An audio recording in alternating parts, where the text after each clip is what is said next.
Welcome to the TGBN show with your host, Garrett Williamson. Have fun and learn a lot, you know what I'm saying?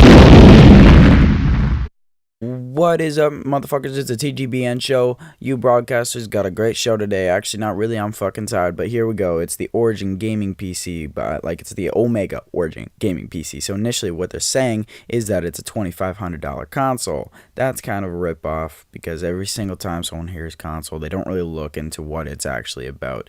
This game is initially just a pre-built gaming PC.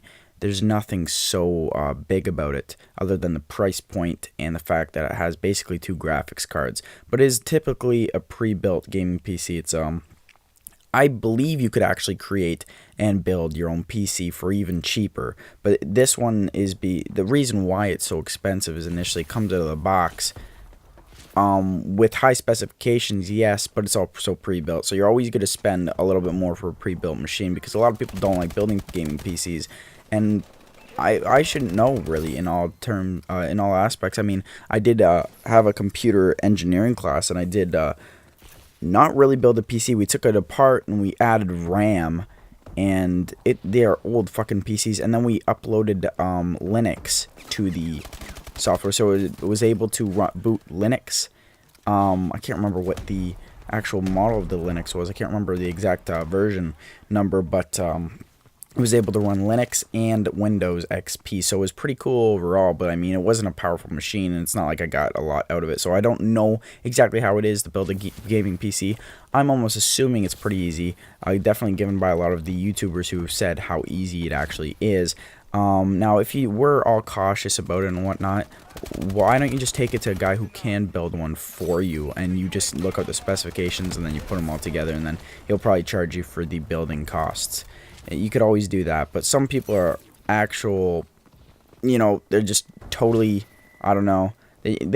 I get the whole feeling of buying something that's already pre-built and that's kind of already there and you know it's working, etc., etc. It's kind of like a console, and that's the only reason why they put into aspects of that. But initially, you're looking at a console with a top-of-the-line Core i7, with two GTX 980 graphics cards, and it doesn't really give you any specifications from that point on. So I almost assume that it would be replaceable, as in terms of replacing parts to the system like memory and storage. They didn't give any specifications on that. Not to mention, I believe that is the higher end model. They didn't give me any news on whether there was a lower end model with maybe a high-end i5 processor, which typically Alienware has a few consoles of their own that typically run off the i5.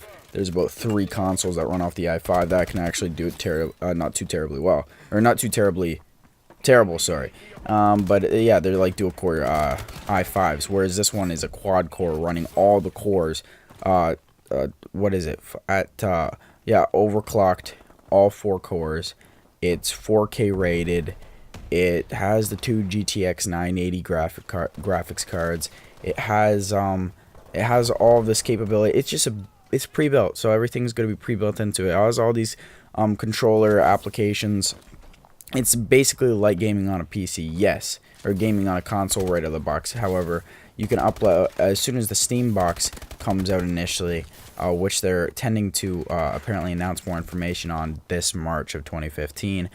They're saying that initially it'll be able that you can upload any operating system to this piece of hardware containing anything by Windows, even Linux. But who uses Linux for anything nowadays? You can upload the Mac OS. It's a PC. You can do anything with it. So, and they're also saying that it's totally available. They're really advertising that it's totally available for the Steam OS that will be coming out for the Steam console. So that's pretty cool, I guess. I mean, if you're into that.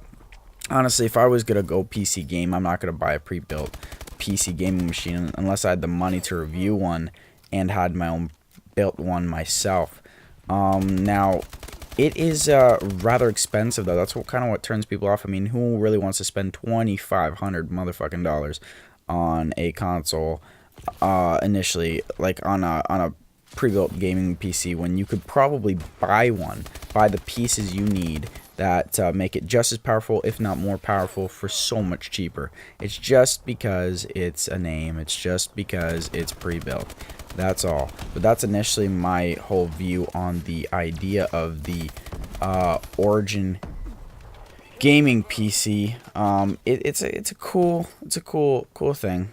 It's a cool idea. I mean, it has its USB ports. I'm almost positive that it's totally upgradable.